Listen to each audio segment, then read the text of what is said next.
നമസ്കാരം. ഞാനിപ്പോൾ കണ്ടുവരുന്നൊരു പ്രവണത, എല്ലാവരും യൂസഫ് അലിക്ക് സാറുടെ വിജയത്തിനെക്കുറിച്ചാണ് സംസാരിക്കുന്നത്. പക്ഷേ സാറ് കഷ്ടപ്പെട്ടതിൻ്റെ ഒരു പെർസെൻറ്റേജ് പോലും ഇന്നത്തെ ജനത കഷ്ടപ്പെടാൻ തയ്യാറായിരിക്കില്ല. മുംബൈയിൽ പോയതും ഗൾഫിൽ പോയി ഇറങ്ങിയതും അവിടെ താമസിച്ചതിൻ്റെയും കഥകൾ വായിക്കുമ്പോൾ കണ്ണുകൾ നിറയും. അത്തരത്തിലൊരു കഷ്ടപ്പാടിലേക്ക് ഇന്നത്തെ ജനതയ്ക്ക് തയ്യാറാണോ? അദ്ദേഹത്തിൻ്റെ കഠിനമായ അധ്വാനവും ധൈര്യം, കറേജ്, ബുദ്ധിമുട്ടുകൾ കൊണ്ട് മാത്രം എത്രയോ സമയം ചെലവഴിച്ചിട്ടുണ്ട്.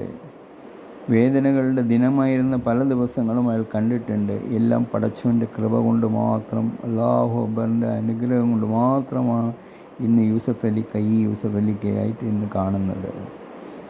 അത്തരം കഷ്ടപ്പാടുകൾ സമയത്തും താൻ വന്നിട്ട് എല്ലാവരെയും സ്നേഹിക്കാൻ, ആ പുഞ്ചിരിയുടെ സ്വന്തക്കാരൻ യൂസഫ് അലിക്ക് മാത്രമായിരിക്കും. ആ ചിരിച്ച മുഖം, എല്ലാവരെയും സന്തോഷിപ്പിക്കുന്ന മുഖം, എല്ലാ സമുദായത്തിനെയും ഒന്നിച്ച് കാണുന്ന മുഖം, ഈ മുഖം എല്ലാവർക്കും ലഭിക്കുമോ എന്നുള്ളത് വളരെ അപൂർവമാണ്. ഇത്രയും വലിയ ഒരു സാമ്രാജ്യം കെട്ടിപ്പടുക്കുന്ന യൂസഫ് അലിക്ക് എന്നെങ്കിലും ഒരു സമയത്ത് തൻ്റെ മൂടുമാറി കണ്ടിട്ടുണ്ടോ എന്ന് ചോദിച്ചാൽ വളരെ അപൂർവമായിട്ട് മാത്രമേ പറയാൻ പറ്റൂ. ഏത് സമയത്തും പുഞ്ചിരിയോടുകൂടെ ഇരിക്കാനും വളരെ ഹമ്പിളായി പെരുമാറാനും, പാവപ്പെട്ടവനെന്നോ പണക്കാരനെന്നോ അല്ല രാജാക്കന്മാരാണോ എന്ന ഒരു വ്യത്യാസം പോലുള്ള എല്ലാവരുടെയും ഇടയിൽ സാധാരണമായി ഒരു പെരുമാറുന്ന ഒരു വ്യക്തിയെ കാണാൻ കഴിയില്ല. അത് ദൈവം തന്ന ഒരു ഗിഫ്റ്റാണ് പുള്ളിക്ക്. അദ്ദേഹത്തിൻ്റെ ഇത്രയും വലിയൊരു സാമ്രാജ്യം പുള്ളി കെട്ടിപ്പടുത്തിരിക്കുക എന്നത് പറഞ്ഞാൽ അതൊരു വലിയ കാര്യം തന്നെയാണ്. ആ കഷ്ടപ്പാടുകളും എല്ലാം ഇന്ന് മാറി, ഇന്ന് ടെക്നോളജിക്കൽ ഡെവലപ്മെൻ്റ് എല്ലാം വന്ന് രാജ്യം വേറെ ഒരു വഴിക്ക് തിരിഞ്ഞിരിക്കുന്ന സാഹചര്യത്തിൽ മാർക്കറ്റിംഗ് സൈഡിൽ പുള്ളിയെപ്പറ്റി സംസാരിക്കുന്നത് അത്ര വലിയ ഗുണകരമല്ല. കാരണം പുള്ളിയുടെ മാർക്കറ്റിംഗ് തന്ത്രങ്ങൾ, പുള്ളിയുടെ പെരുമാറ്റം, ആ മനുഷ്യൻ കൊടുത്ത ട്രസ്റ്റ്, സ്നേഹം, അതാണ് ഇന്ന് ഗൾഫിൽ പുള്ളിക്ക് ഇത്ര കണ്ട് രാജാക്കന്മാരുടെ ഇടയിൽ, ഈ സൈനസിൻ്റെ ഇടയിൽ പുള്ളിക്കുള്ള സ്വാധീനം, എല്ലാം അവരുടെ കാര്യങ്ങളും പുള്ളി പങ്കുകൊള്ളാനും അവരുടെ എല്ലാ കാര്യങ്ങൾക്കും പുള്ളി സപ്പോർട്ട് ചെയ്യാനും, ആ ഒരു സ്നേഹം പുള്ളി ഉണ്ടാക്കിയെടുത്ത ഒരു രാജകുടുംബത്തിൽ ഇത്രയും വലിയൊരു സ്നേഹം ഉണ്ടാക്കിയെടുക്കാൻ പുള്ളിക്ക് മാത്രമേ കഴിഞ്ഞു. അവരുടെ വിശ്വസനീയമായ ഒരാളായി മാറി.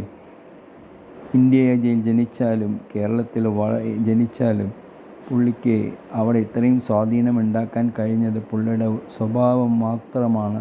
സമ്പത്ത്, സ്നേഹം ആണ് പുള്ളി എല്ലാവർക്കും കൊടുത്തിരിക്കുന്നത്. ആ സ്നേഹം കൊണ്ട് മാത്രമാണ് ഒരു വലിയൊരു ആപത്തു നിന്ന് പുള്ളി രക്ഷപ്പെട്ടപ്പോഴും ഒരു സാധാരണമായ ഒരു വീട്ടിൽ നിന്നാണ് പുള്ളിയെ രക്ഷപ്പെടുത്തിയത് എന്നുള്ളത് എല്ലാവർക്കും അറിയാം. ദൈവത്തിൻ്റെ പുത്രനാണ് യൂസഫ് അലിക്ക എന്ന കാര്യത്തിൽ സംശയമേ ഇല്ല. എല്ലാവർക്കും അദ്ദേഹത്തിന് റോൾ മോഡലായി കാണാൻ കഴിയുന്നത് പുള്ളിയുടെ വിജയ സാധ്യതയാണ്. മറ്റും കാര്യങ്ങൾ നമുക്ക് കൂടുതൽ പുള്ളിയെപ്പറ്റി കാണുന്നത് പുള്ളിയുടെ എല്ലാവരോടുള്ള സമീപനം. എപ്പോഴും പറയുന്നത് താഴ്ന്നിടത്തെ വെള്ളം നിൽക്കൂ എന്ന് പറഞ്ഞ മാതിരിയാണ്.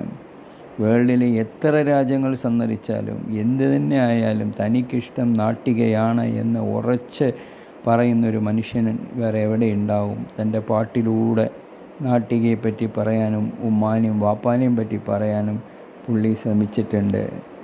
അതുകൊണ്ട് അവരുടെ അനുഗ്രഹമാണ് പുള്ളിയുടെ ഒരു വളർച്ച എന്നുള്ള കാര്യത്തിലും പടച്ചോൻ്റെ കൃപ കൊണ്ട് തന്നെയാണ് പുള്ളിയുടെ വളർച്ച.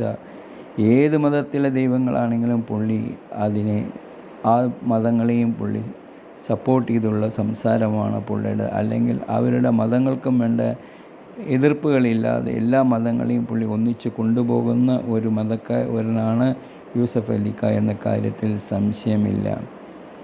ഒന്ന് മാത്രമേ നമുക്കെല്ലാവർക്കും പറയാൻ പറ്റും. യൂസഫ് അലിക്ക ഫാൻസ് എന്ന രീതിയിൽ പുള്ളിയുടെ വളർച്ചയും, പുള്ളി ഇനിയും മേലും വളരണം, ദൈവകൃപ പുള്ളിയിൽ ചൊരിയണം, ദീർഘായുസ്സ് കൊടുക്കണം എന്ന് മാത്രമേ ഈ വേളയിൽ എനിക്ക് പറയാനുള്ളൂ. ഇൻഷാ അല്ലാഹ് പുള്ളിക്ക് എല്ലാവിധ അനുഗ്രഹങ്ങളും ഉണ്ടാകട്ടെ.